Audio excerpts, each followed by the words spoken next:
Someone in the meeting says the word agent, the way you'd say meeting room, like it's furniture, not news.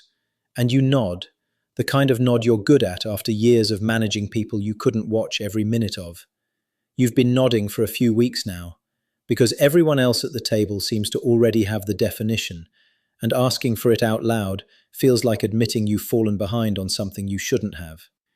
Here's the thing nobody's actually sat you down and explained. They're guessing too. Agent got dropped into vendor pitches and all-hands slides before the room agreed on what it means, so everyone nods at everyone else, and the word just sits there doing its job of sounding important.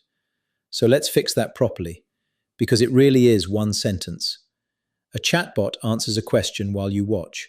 An agent is given a goal, a set of tools, and permission to take several steps toward that goal on its own, trying a step, checking what happened, then trying the next, without you watching each one. That's the whole shift.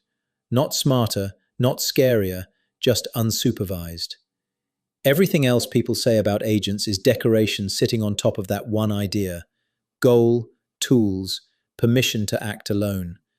And that unsupervised part is genuinely new, worth taking seriously before we get to the reassuring bit. Handing a piece of software several steps of a real task and walking away isn't something office tools have asked of you before.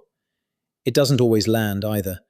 Right now, agents complete only about 1 in 3 multi-step jobs all the way through without a person stepping back in. 2 times out of 3, something along the way needs a human hand. That's not a knock on the technology, it's just where it currently sits. Anyone selling you a fully hands-off agent is selling you the wrong idea, which is exactly why this was never a technical problem in the first place. An agent doesn't need someone who can read its code or tune its settings. It needs someone who can scope the task properly, decide what's low risk enough to leave running, and notice early when something needs to come back for a look before it goes further.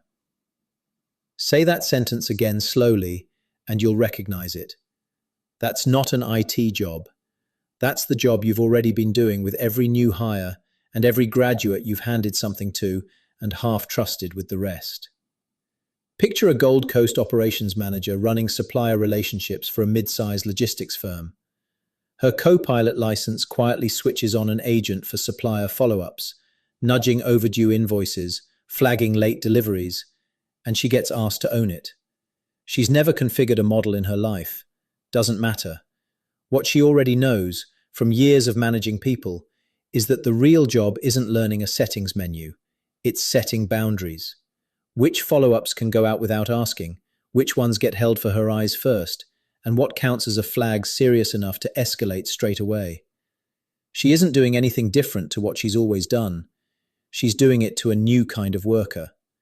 Worth knowing, too, that this isn't a co-pilot-only story. The same shift is happening across the board. OpenAI, Anthropic, Google, and Chinese labs like DeepSeek are all building this same agent capability into their tools. Microsoft's version just happens to be the one most likely to switch itself on inside a license you already have, through things like Copilot sales and service agents and co-work. The name on the box changes, the judgment underneath it doesn't, and that judgment is now getting a formal name of its own. Harvard Business Review recently started calling it the agent manager role, and their finding was blunt. Knowing the business beats knowing the AI. Microsoft's own research backs that up from another angle.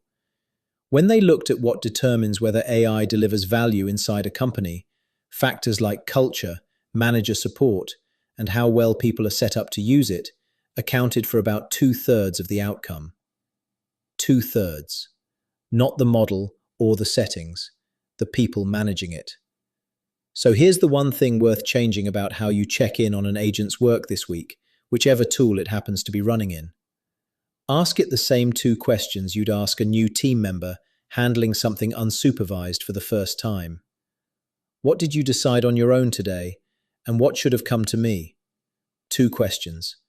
That's the whole habit, and it surfaces exactly what needs your attention without you having to understand a line of how the thing works underneath.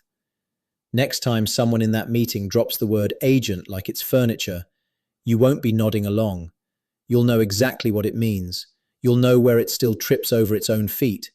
And you'll know the one thing worth asking about it. If knowing what an agent actually is beats another meeting spent nodding along, this series works through one of these buzzwords a week, worth following along for the next one.